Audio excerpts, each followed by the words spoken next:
Ladies and gentlemen, good morning and welcome to the DGAP morning briefing on geopolitical challenges. I'm Henning Hoff, Executive Editor of Internationale Politik Quarterly. Russia's war against Ukraine continues. We are writing day 288. There was little movement on the front lines in Ukraine's east and south in recent days, but heavy fighting took place, especially in Bakhmut in the Donbass. On Monday, Russia again attacked Ukrainian civilian infrastructure with a large number of cruise missiles, but most were shot down by the Ukrainian defenders. Also, in what amounts to a possible strategic step change, before the Russian attack, there were explosions on two Russian air bases behind the front line, one as far as 1,000 kilometers away at Ryazan, southeast of Moscow, and Saratov. The following day, there was an explosion on an airfield at Kursk. While Kyiv did not officially confirm it, the assumption is that the Ukrainian forces have developed a fast strike capability using homemade drones. NATO Secretary General Jens Stoltenberg, responding to questions about peace negotiations yesterday, said that conditions for peaceful settlement are not there now, since Russia has shown no sign of wanting to engage in negotiations. Rather, Stoltenberg said Moscow is preparing for a spring offensive, and he urged NATO members to continue to provide weapons to Ukraine during the winter. According to the Kiel Institute for the World Economy Tracker, European contributions to Ukraine for the first time surpassed US contributions this week. Included in this figure are the 18 billion euros the EU has pledged in budgetary support, but is currently blocked by Viktor Orban's Hungary. In the shadow of these developments, the EU-Western Balkan Summit took place on Tuesday at Tirana. You might have missed it. There was very little coverage, especially in Germany. The atmosphere was more positive in this gathering of leaders of Albania, Bosnia-Herzegovina, Kosovo, Montenegro, North Macedonia, and Serbia, as well as European Commission President Ursula von der Leyen and European Council President Charles Michel. Albanian Prime Minister Edi Rama, who was the host, spoke of a new mindset on the part of the EU. Quote, "Things are changing," he said. "Brussels is showing serious interest in the region for geopolitical, strategic reasons for the first time." Whether things are really changing in the shadow of Russia's war against Ukraine is the topic of this morning's briefing. To discuss this, we have three excellent speakers with us. First, we will be hearing from Dr. Philipp Wendel, Deputy Political and Security Committee representative with a permanent representation of Germany to the European Union. Dr. Wendel will share his assessment of where we stand and will address questions of security pertaining to the possible enlargement of the Western Balkan 6. Welcome, Dr. Wendel, to Brussels.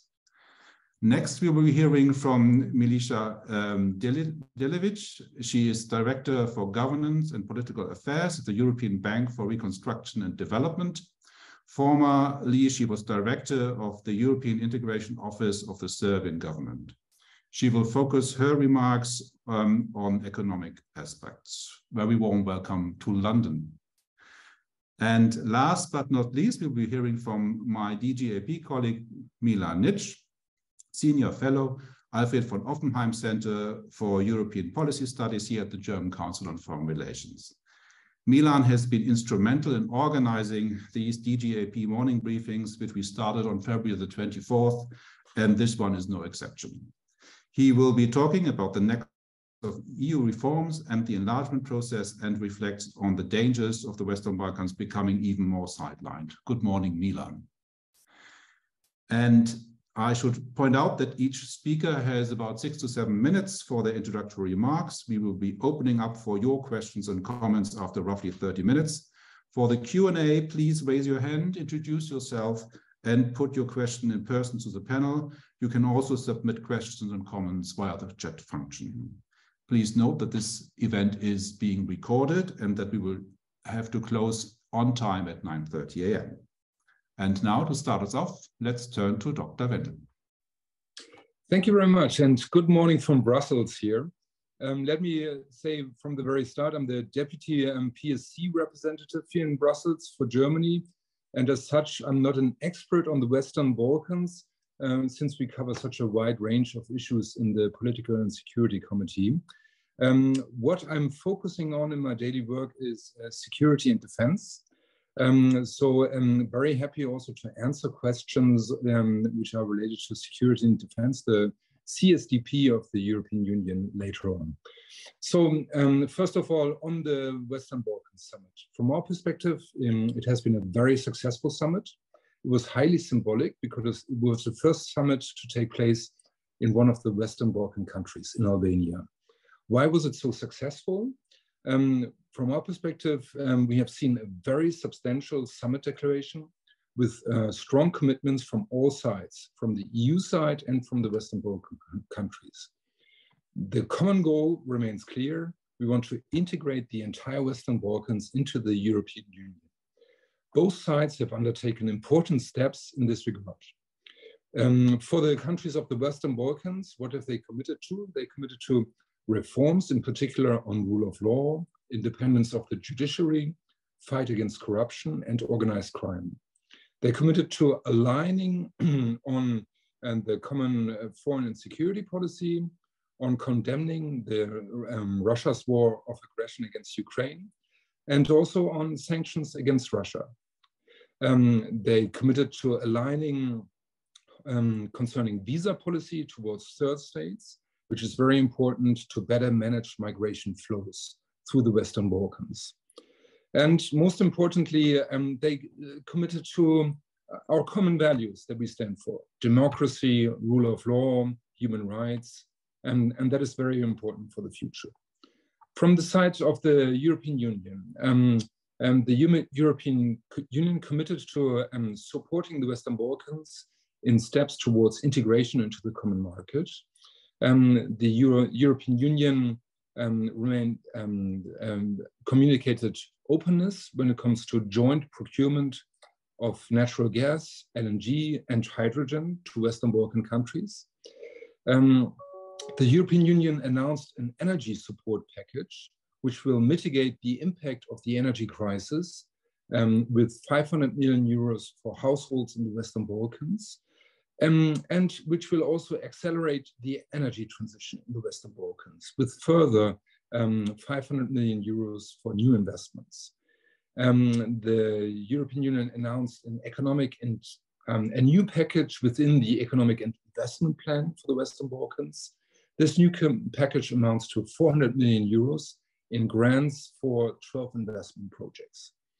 The European Union communicated openness when it comes to opening the programs such as Erasmus+, the European Solidarity Corps, and the European Universities Initiative. And also we have seen a very substantial improvement when it comes to roaming costs, very important for daily life of many people. So both sides agreed to reduce roaming costs between the EU and the Western Balkans in 2023. And the goal is to fully remove roaming costs by 2027. From our perspective, these are significant steps. Due to the high-level engagement that we've seen, we see a new momentum in the accession process. At the same time, of course, we will have to measure each country by the progress achieved. The EU is by far the most important partner for the entire region, and the countries of the region are well aware of this. EU accession is the most attractive offer for the future of any country in the region, and the development of countries such as Slovenia and Croatia within the last years clearly demonstrates the advantages of EU membership. However, many challenges remain, of course. Some stakeholders continue to believe in close cooperation with the Russian Federation, in spite of the horrendous war in Ukraine. Some countries remain paralyzed by dysfunctional governments, unable to adopt necessary reforms. Some countries have unresolved sovereignty issues and never-ending tensions in their border regions. And organized crime and corruption, unfortunately, remains widespread in many countries in the region. This leads me to the overall security situation in the region. To us, the areas in the region which are of most concern are Bosnia-Herzegovina and the northern Kosovo. As of now, the security situation in these areas can be described as stable but fragile. What does that mean? We have tensions between different groups of the population. We have weak government structures, poor wealth, and widespread organized crime. This is the perfect breeding ground to create another frozen conflict with the never-ending presence of a malign external actor. As in many other regions, we have seen a lot of disinformation spread on social media, contributing to the instability and tension. However, fortunately, we do have a rather robust international presence in both areas. In Bosnia-Herzegovina, the EU-led Operation EUFOR Althea is securing a safe and secure environment. This year, Althea had to activate its reserve force. Elections in Bosnia-Herzegovina took place without any major security incident. In Kosovo, both the NATO-led Operation KFOR and the EU-led CSDP mission EULEX help secure a safe environment with a strong focus on northern Kosovo. In addition, the High Representative Josep Borrell is very active mediating agreements between both sides in northern Kosovo on issues such as the recognition of ID cards and number plates of vehicles, or also the transmission of electricity. There remains some degree of concern that Russia may increasingly meddle in the region. One alarming signal was the visit of Milorad Dodik shortly before the elections in Bosnia-Herzegovina. But for the time being, Russia seems to be consumed by the war in Ukraine. The strong EU presence and the lively strategic partnership between the EU and the Western Balkans may also have contributed to preventing Russia from destabilizing parts of the Western Balkans. What lessons do we draw from this 20 years after the EU accession process has started? I'm convinced that the EU is by far the most attractive option for any country in the region. The current approach with obligations on both sides seems right. The EU is fully committed to fulfilling its part with the internal market and financial solidarity, especially in times of crisis like these. However, in the end, it will be for the people of the Western Balkans to choose their future, elect the leaders committed to such a future, fight corruption, and dismantle the structures of organized crime. Thank you very much. Thank you very much for these very concise and precise introductory remarks. With an eye on the clock, let's move on to London to Milica Delević for her remarks. Good morning from London, and many thanks for the invitation.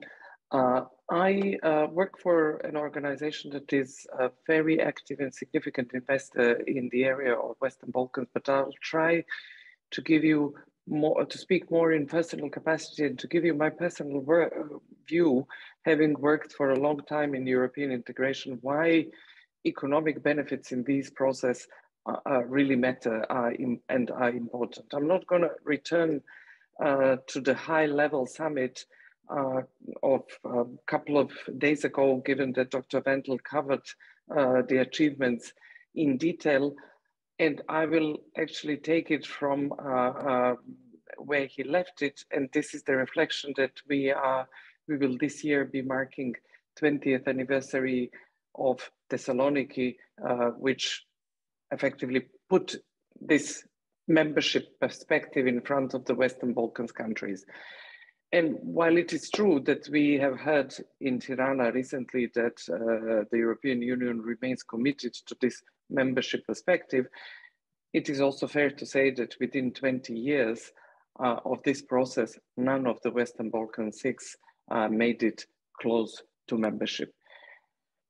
This, I think, is a disappointment development for the Western Balkans, and I would think for the European Union too, because now when we are facing another crisis and when we have an offer of membership, which is extremely important for Ukraine and Moldova, and potentially, if conditions are met, for Georgia. What would work best is to show how functioning enlargement helped stabilize areas affected by previous conflict and how enlargement effectively worked. As things being as they are, we can use the Western Balkans to show that it is important to move with concrete benefits of the enlargement process earlier in the process, to be able to incentivize these important reforms that Dr. Wendel mentioned, and also to show not the punishment, because if you don't have much to give, punishment can alienate people more, but to show the opportunity cost of not really aligning and not making progress in the reforms in the enlargement process. So this would be my overall take why economic benefits are important. To put it in the context of the Western Balkans, when the Western Balkans embarked on this long journey towards the European Union, for many people, it was a question of values, but also for many of them, simultaneously, it was a question of economic convergence, and it was the question of securing better life for their children. In the beginning, everybody had an understanding that the process will move much faster. This didn't happen. And over time, they lost the belief that the benefits of the enlargement process will happen in time, not for the people themselves to enjoy those benefits, but for those benefits to be visible for their children. The technical process continued, and the Western Balkans at different pace made certain technical progress in opening chapters, those Serbia and Montenegro for whom accession process is open, for North Macedonia and for Albania, that is a more recent development, and it was previously held by bilateral issues, and it's still likely for all to be subject to different conditions that are not always related directly to reforms. So over time, all of these conditions, while people embarked on the process expecting concrete economic benefits, they don't perceive progress as bringing these concrete, these tangible benefits that they were expecting. As a result, the EU loses influence, loses leverage to lose these open questions that Dr. Wendel was speaking about. Other external actors are filling in the vacuum, sometimes with not much help. And the region sees that making progress might bring benefits much later when you become a member, but doesn't bring them immediately after you've made those concrete steps. That's why front-loading some of these economic benefits, especially related to compliance with certain areas of internal market, would really make a lot of difference. We've also heard about the economic package, that energy support package that the EU unveiled. This will be extremely important for the Balkans, and it will also allow the international financial institutions to add their money to this and therefore create a bigger pot. But what would be even more important if the Commission and the European Union more generally were thinking in a more systematic rather than an ad hoc manner. For example, we have the Energy Community Organization gathering not just the Western Balkans, but also Ukraine, Moldova, and Georgia. And this is an organization which has been set up to create compliance with the internal market in the area of energy. And the Energy Community Secretariat assesses the progress which these countries have made. But effectively making progress doesn't allow, and even being fully aligned with internal market in this area doesn't allow the participating countries to compete for any of the EU funds. Maybe thinking alongside something that would be similar to on something that exists on the western side on the EU border and brings together 9 EU member states plus Norway, and after the Prague meeting of the European Political Community, also again the UK. This is an organized North Seas Energy Cooperation, which functions on the basis of an internal market in the energy area, allows members to explore projects of common interest, but then allows these projects to be sourced from EU funding. So I would think that the EU remains committed to this membership perspective, but with this audience that we have today, this means something to Western Balkans audience. It might not mean much because they've heard this for a number of times, and it lost concrete, tangible meaning in terms of seeing what this means in their lives tomorrow, next week, the week after tomorrow. The EU is there to support in crisis, but it would be even better if this support would be structured so as to encourage compliance. This will mean also a lot in this area when geopolitical alignment is even more pronounced than before. And it would also mean a lot in terms of supporting, strengthening democracies and preventing backsliding, which the Commission regularly notes in its report, which I have to say are no longer called progress reports, but are now called country reports.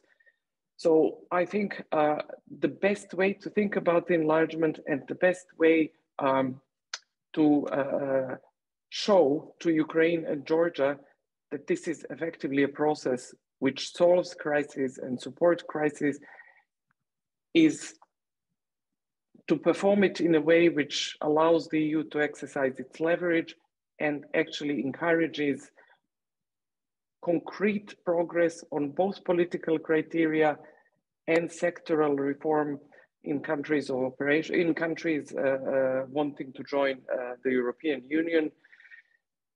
This, I think, is a good way to end and to give the floor to Milan, who I'm sure will speak more about how the enlargement process can be reformed to achieve exactly that. Thank you very much. Thank you very much to add this sort of sense of urgency, which I think is very prevalent in the countries concerned. Yes, let's move on to Milan, and then I may have a few questions to the panel myself. Milan, please.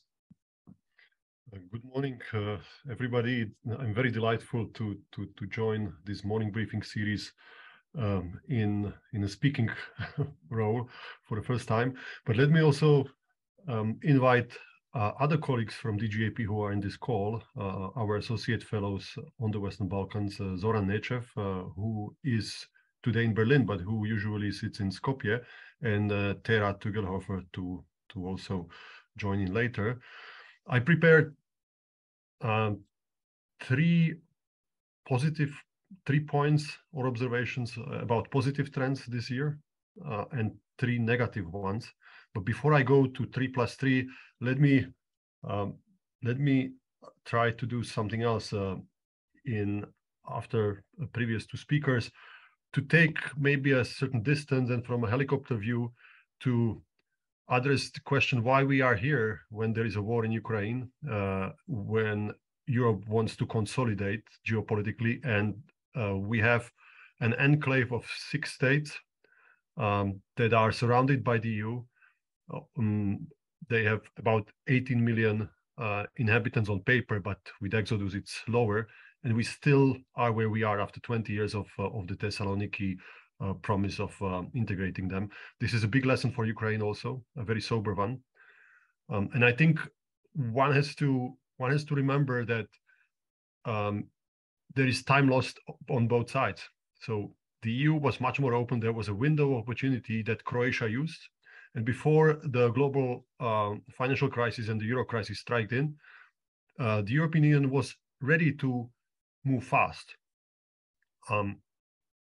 2008 was also a year when Kosovo declared independence and bilateral issues, so the dispute with Serbia went up. But it involved a lack of opportunities for several countries.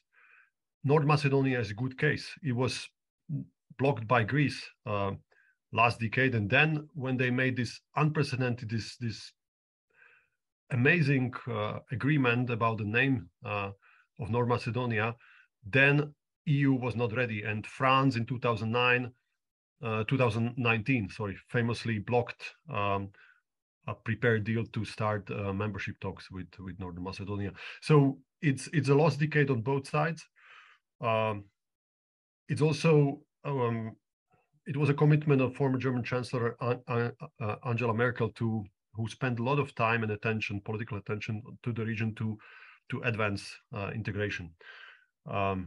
One interesting thing for Germany was how to fill in the gap when she left. Ivan Krastev had a nice observation that when Merkel left, the EU, the Western Balkan leaders felt like orphans, and I think we are somewhere else 1 year after. My general point number 2 is that by now most of the 6 Balkan countries are NATO members, except Serbia, but also Serbia is part of the NATO arrangement. This is important in today's situation when you have essentially two types of countries in Europe in the context of war in Ukraine: those who are in NATO and who have security guaranteed, and those who are not, or who are coming under NATO's protection. And my third general point is that we had also a period of lack of attention to the region. The previous High Representative Federica Mogherini really, I think, missed the dynamics on the Serbia-Kosovo dialogue, and now it's difficult to get things back. So 3 positive developments this year. I think first and foremost is that the EU enlargement is back on the agenda, thanks to the war in Ukraine. The Western Balkans have political attention in Brussels, as Dr. Wendel said. This was not a foregone conclusion. If you remember the June summit between the EU and Western Balkans, one day before, or the morning before, Ukraine and Moldova were given candidate status, and the famous press conference by 3 leaders from the region, Edi Rama, Prime Minister Kovachevsky of Macedonia, and President Vučić, they were very bitter, and it actually showed more frictions and disunity in Brussels when they say basically we are left out of this deal for Eastern candidates. We don't have anything to take home from June summit. Maybe it also helped the EU to focus its attention and to come with a better prepared package on Tuesday. Second positive element is that Germany is back, German diplomacy is back, and the so-called Berlin process for regional cooperation is back. What was achieved on the 3rd of November in Berlin is a breakthrough. 3 agreements on recognition of diplomas and on basically opening a common regional market for labor force and some professions. I'm sure Zoran Ečević will come in to comment this. This is a possible breakthrough. It needs to be ratified, these agreements, but potentially from January 2024, the 6 countries of Western Balkans can open up their labor markets to each other. Very important for Serbia, who is already lacking labor force as the largest country. It's also a breakthrough for Kosovo. It comes also on top of, for instance, Bosnia and Kosovo having a not possibility to. I mean, there was a tricky visa requirement. Now it's down. Also, the role of special envoy of the federal government of Germany, Manuel Sarrazin, was important to make sure that these agreements can be signed between Serbia and Kosovo. He did a tremendous shuttle diplomacy in the last weeks before Berlin summit. And thirdly, third positive element for me, and I'll try to speed up looking at the clock, is that gradually Kosovo this year was more accepted in all new formats and in the regional forums without much pushback from Serbia. I noticed that in Prague at the summit of the European political community, there was no usual sort of back and forth between Serbia and Kosovo, on what arrangements Kosovo should be allowed in the room. This is moving to the past. Of course, there are also negative developments on all these three positive aspects. I can go on and say, for instance, on Serbia and Kosovo, the dialogue with the facilitation of Special Representative Miroslav Lajčák, delegated by High Red Borrell, it's instead of moving towards a big deal and on normalization under the deadline of spring 2023, what Lajčák is doing is a constant crisis management and preventing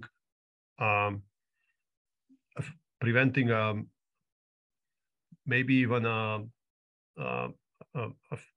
violence around northern Kosovo. There were again some bombs went up 2 days ago. It's a very fragile situation, and the two leaders, Serbian President Vučić and the Prime Minister Kurti, are induced to move on because so much things have changed in Europe after war in Ukraine. And instead of that, I think they are not ready for domestic situations and their own political strategy. It seems that more confrontation is more in their interest than the other way around. And last but not least, the bilateral disputes and also crises within the countries, like we have in Montenegro, are something that it was not expected maybe after the war in Ukraine started. What was expected from leaders in the region, that they will seize the opportunity and they will be part of this geopolitical moment, and they will create a better momentum for EU integration to advance also for them. So they will do more homework. They will knock on the doors of the EU, saying, "Look, you are advancing Ukraine and Moldova because it's a existential issue for them, but we are more advanced in the process and we are ready. We are fulfilling the conditions and the homework." This has not been done. There is no clear frontrunner in the region. So Serbia and Montenegro are already negotiating for membership in accession talks. Montenegro was considered a frontrunner, and it had after 2 years crisis, it had the new government put together in April because of the war in Ukraine and all the logic. And that government lasted, what, three months? And then after some meddling from Serbia, which is more important issue now than Russia, it fell. And now the usual enlargement skeptics like Paris and Netherlands, so France and Netherlands, can point out to lack of progress in the region. My last point maybe, and then I pass on, is that things are changing in the EU capitals. France and Netherlands, I think, are more open to look at the accelerated integration, but it's difficult to change methodology and procedures on the EU side. There is already a concept of stage accession that President Charles Michel, President of EU Council, pointed to, but it will be very difficult to agree because it needs consensus among 27. Thank you very much, Milan. As we've seen, sort of positive and negatives, very close together, or there's always a glass half full, half empty situation when we talk about the process. Maybe if you have questions, please start raising your hands, and I try to get you into the conversation. But maybe we turn to Dr. Wendel for a moment. There's expectations with the next council meeting. Will that send a signal for starting negotiations with Bosnia-Herzegovina, or would you caution that would be too optimistic, or what do you expect at the end of the year? Will there be another another step taken, or will we have to make do with what has been achieved in Tirana? Thank you very much. On the European Council for next week, I don't want to preempt the discussions of the European Council. We are currently negotiating the Council conclusions, and that's still in process. I do see some positive development concerning Bosnia-Herzegovina, especially with the elections that took place. And we do see a positive momentum for enlargement, for accession. But please, I cannot preempt the council conclusion of next week. Thank you. Can we maybe if I may jump on this very briefly? It looks good. Austria opened this issue of candidate status for Bosnia-Herzegovina back in June. That if candidate status are given to Moldova and Ukraine, Bosnia has been waiting almost a decade for it. Elections went through with the intervention of the German High Representative, who imposed new arrangements in the federation. But it will be a political decision. I think Bosnia will be given candidate status without fulfilling of 14 conditions. So it will be encouragement to do more. Thank you very much. Now we've got all of a sudden three hands up. Let's take them in a row. First, there's Rainer Rudolph, formerly also of the DGAP. He's used to be for a year. He was the Auswärtige Amt fellow with us, and I remember him writing an article for Internationale Politik, arguing that the enlargement process needs an update. I hope I quote you correctly. Your question, please. Hi, thanks, Henning. So I'm Rainer Rudolph, and I'm at the German Embassy in Vienna now. So I have a question and a comment. My question is really to Milica and also to Milan.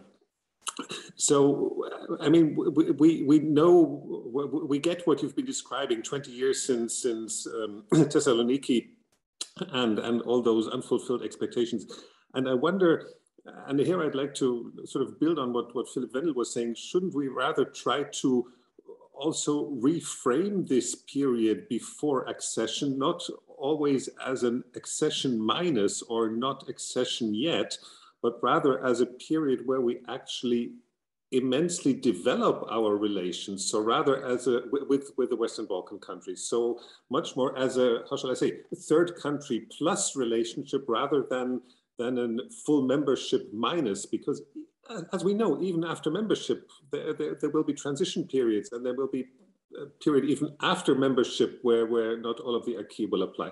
So I'm wondering, shouldn't we rather try to give this period of increasingly close relationships with all those steps that are taken year by year, some of which Philipp Wendel was pointing at, as a more positive development rather than one disappointment following the other? That's the question. And just a very quick comment to a point Milan hinted at, which is I personally don't think that you can develop enlargement without also thinking about EU reform. Just a quick point. Olaf Scholz in his speech in Prague, he made those 2 points very clearly. It was a strong commitment to enlargement.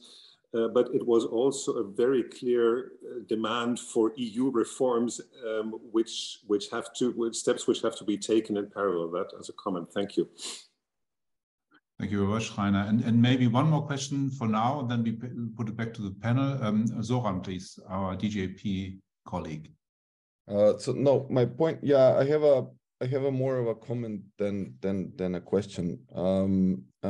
First, what is essentially needed, and I completely complement what Rainer is saying, that we need to change the entire process, and the new methodology offers this as an opportunity.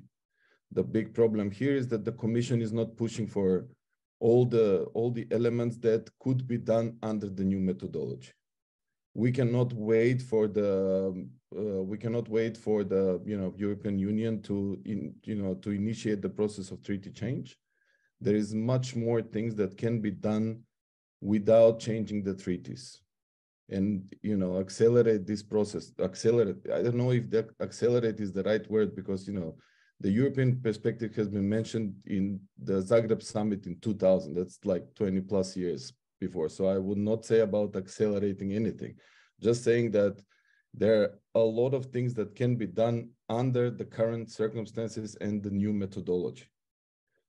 We have a war on European soil.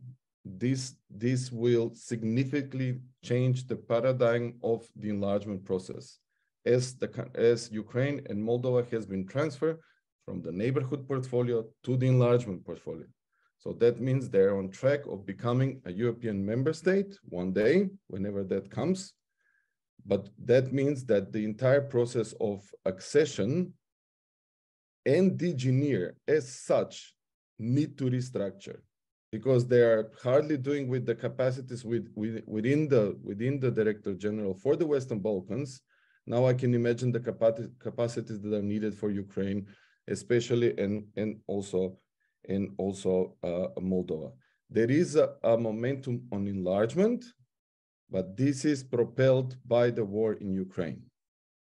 And what has happened in the Balkans was a direct result of the reaction of the European Union towards Ukraine. There hasn't been moment created for the Western Balkans. So this is just, that doesn't mean that the countries from the Western Balkans don't need to, grab this opportunity and try to push as much as possible. Now we have, the same interest as the other countries which are in the accession process. Obviously, there is an interest for the single market. All of this, I would not call it, it's kind of an intermediate steps towards full membership, can be done under the new methodology.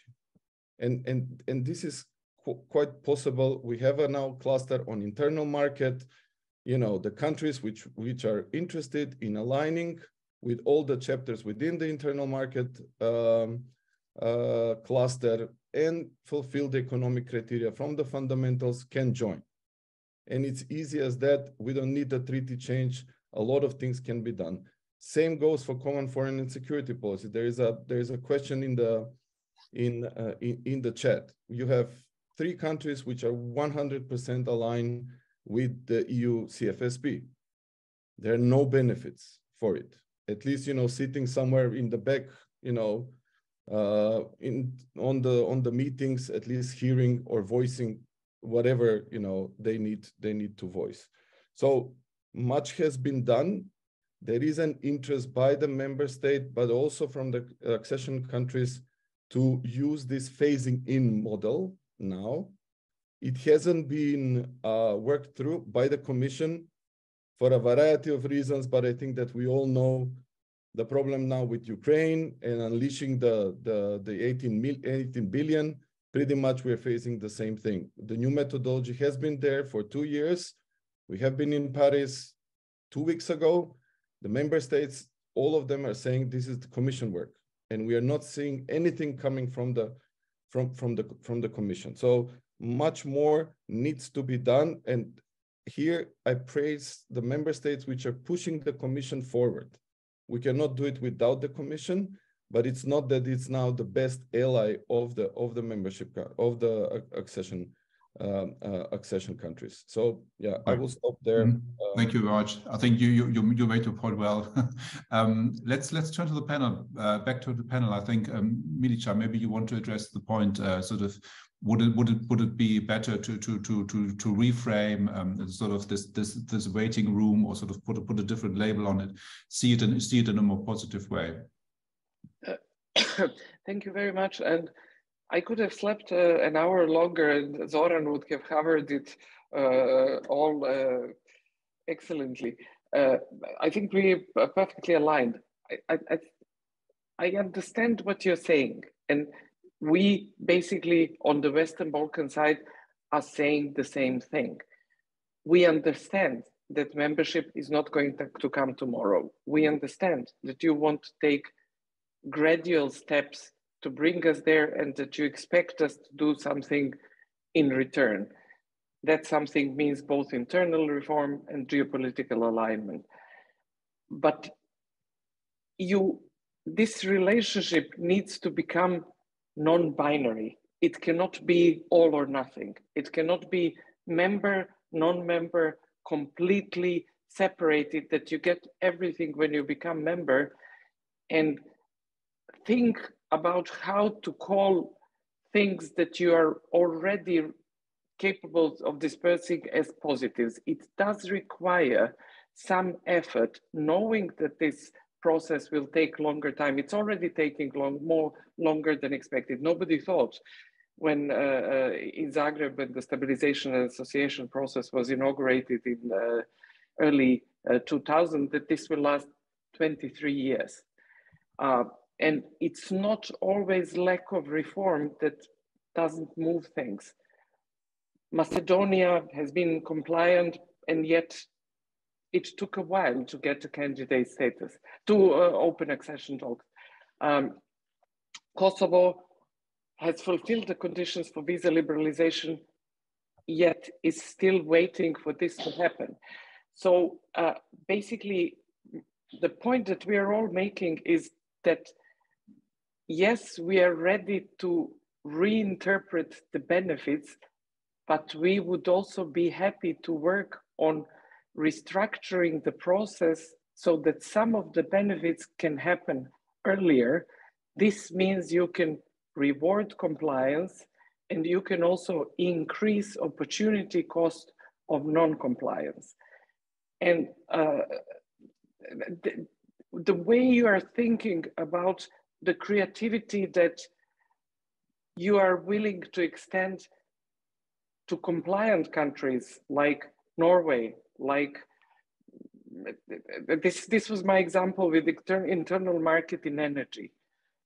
The same creativity should be merited for the Western Balkans if they are compliant with certain areas of internal market. It is true that the methodology offers this perspective already. So it is about finding creative way to implement it. And my final point would be the geopolitical alignment. I think for quite a bit of time, there was coexistence within the Commission and among member states with an amount of democratic backsliding in the Western Balkans. This has now come to the fore with lack of geopolitical alignment. I would basically also encourage thinking about the former, because ultimately can be linked to the latter as well. Thank you very much. Maybe Philipp Wendel next. Sort of, is it true, or would you agree that there's sort of especially the Commission is lacking creativity, and that sort of more could be done, or sort of it's sort of there's more leeway in which this process could be well, maybe not accelerated, but maybe sort of pursued in an even more determined way. On the Commission, I mean, first of all, we have seen strong commitment by the Commission during the Western Balkans Summit with the funds that were awarded to the Western Balkans countries, the energy package, the investment package. However, of course, there can always be done much more, and we are strongly pushing to find progress in the enlargement process. We have a very high level of engagement through the Chancellor's Office, the Federal Foreign Office. We are trying to push the Commission as much as we can. We all know that there are what the priorities are this year. There's a certain absorption within the Commission with the war in Ukraine. But nevertheless, I mean, we are quite satisfied with the engagement by the Commission on the Western Balkans Summit.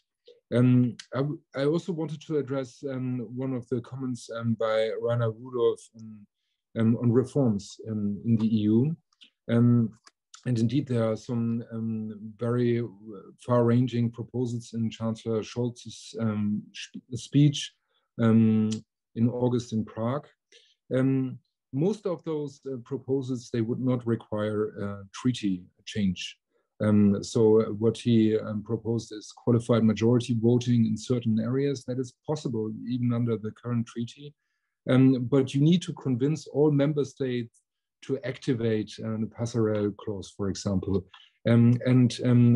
What we get as feedback is that particularly the smaller EU member states, they are quite reluctant to move to qualified majority voting when it comes to sanctions and human rights, for example. So this is an ongoing discussion. We think that we need to simplify the procedures on that. But we also think that the European Union has shown strong unity this year, and every month we are adopting a new package on sanctions. So we have shown that we are able to deliver even without QMV, but nevertheless some reforms will be necessary if we enlarge with over 30 member states. And another proposal was also to limit the size of the European Commission. That would also be impossible if some commissioners would engage on a modern form of job sharing. It would be possible to limit the size of the areas that the Commission is covering. So there we are just at the start of a process, but most of the reforms would not require treaty changes. Thank you. Thank you. If I may, to comment on this linkage between EU reform and EU enlargement is central, but this is not serious how it is being introduced. Chancellor Scholz in Prague didn't mention any timetable. These changes, and there is even not this kind of debate going on about internal reform among member states. And if you look at current state of relations between France and Germany, postponement of the Ministerial Council, they cannot agree on other things, not even institutional reform in the EU. So yes, what Germany is saying that the EU needs to change before we enlarge, which is perfectly understandable, but sometimes it's being used as an excuse to move on with the accession countries and to change the accession process. I see, on one hand, I had good things to say about German diplomacy on the regional cooperation and the Berlin process. Here, I think there is a lack of any leadership on pushing on the Commission more to change the accession process to allow more accelerated integration and speeding up of membership talks. At the same time, the Western Balkan countries themselves are not pushing. I mean, what has happened since the war in Ukraine started was that they were talking about themselves, the unresolved issues that are there, instead of showing more progress. Serbia and Kosovo are they are now closer to a conflict than before. And it's not because of Russia meddling. It's because they cannot move on. And with all the efforts and political energy, even from Chancellor Scholz, who I think back in May spent some time with both leaders, they are not using it. And we should also not close the eye about democracy backsliding and the rule of law problems on our side. There is now a very strong tandem between Hungarian Prime Minister Orban and Serbian President Vučić, who is they are trying to sort of push the Commission of moving forward with the Hungarian Commissioner responsible of enlargement without sort of doing necessary on the rule of law and other things. Okay, I think let's get Peter Linke and Theresa Tokelhöfer in, and then we have a final round where we can come back to that. Peter Linke, please. Yes, thank you very much. Being no expert on the region, I just would like the panel to enlighten me a bit on the current state of affairs between Bulgaria and Northern Macedonia. As for the ongoing conflict between the two, is it really a deep-seated cultural conflict, as say between Russia and Ukraine, or is it pure tactics? Thank you very much. And Theresa, please. Thank you, Henning. So I would have two short questions to Dr. Wendel. And the one refers to the Tirana Declaration. So the Tirana Declarations actually said that the EU is not only committed to the accession perspective of the Western Balkans, but also explicitly that it wants to speed up the accession process. But speeding up the accession process also means to speed up democratic transformation if we want countries to live up to the Copenhagen criteria. So my question would be, what would actually be measures, or what could actually lead also to speeding up democratic transformation in the candidate countries in the region? And secondly, I would also be interested in Germany's position on the accession methodology, as it has already been discussed by other speakers here.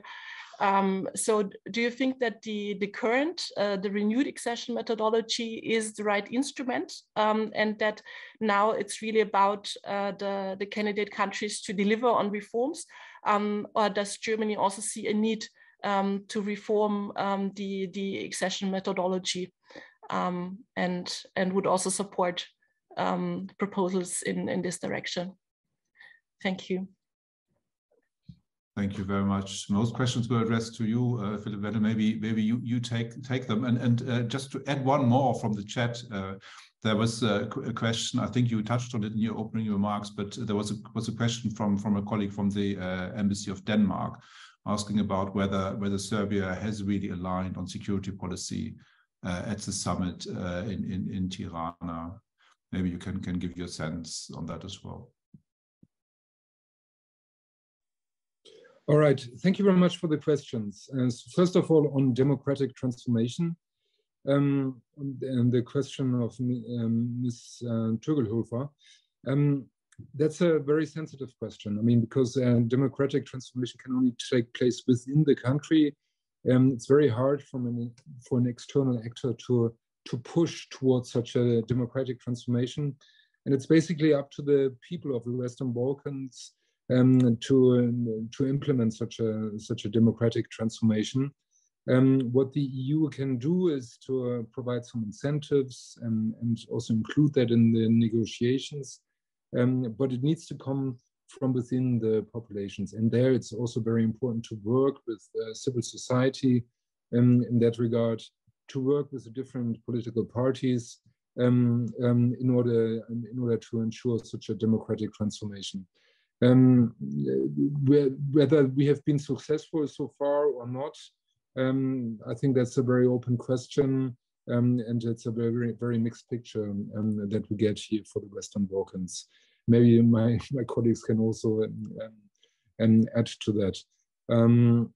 Well, on accession methodology, do we have the right instruments? Do we need to change the methodology? I think what we've seen here in the Western Balkans Summit is already a step forward, in that we have clear commitments from both sides, and we have a positive narrative. As Rainer Rudolph also mentioned, we have a positive narrative where we are with the accession process, that we have something to offer also to the Western Balkan countries, and that it's clear that the EU is the strategic partner to the region. It's the closest partner by far when it comes to trade, when it comes to security, when it comes to diplomacy, external relations. And maybe we need to strengthen that also further in our communication efforts through our embassies, through the Commission. Maybe it should be possible to clearly illustrate this rather positive development, even though we are not close to EU membership yet. This will be, unfortunately, this will remain a lengthy process, and it will be difficult to come to accession in a very near. We will maybe see some progress on candidacy status of certain Western Balkan countries, but it's nevertheless, it will remain a lengthy process. On Serbia alignment, the question by the colleague of the Danish embassy, yes, of course, that's an issue. At least we have the commitment of the Serbian government. They signed up to the Tirana Declaration, and we have the commitment to align to EU policy on Russia. In substance, of course, we still have a close relationship between the Serbian government and the Russian government. So at some point, Serbia will need to choose what direction the country wants to take. Unfortunately, it cannot choose both. At some point, it will either need to align to the EU policy on Russia, or not see any progress in the accession process. Thank you. Thank you very much. And since we're running out of time, maybe Milica, 1 minute for your comments, and then Milan has a final word, but very short. Thank you.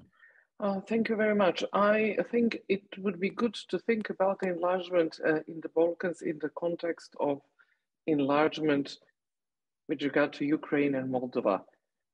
Any thoughts that you devote to the Balkans will also support the process in the East. Therefore, it does make sense, if this is going to be a long process, to make it more meaningful. On the methodology, although this was not a question for me, methodology is in a way an empty shell. It says that the process should encourage more front-loading of concrete benefits and incentivize alignment with the EU. So I think you can change it, but you can also try to populate it with more concrete things and make it more meaningful. Whatever of the two is chosen would, I hope, work better. Thank you. Thank you very much. And Milan, a final observation, maybe.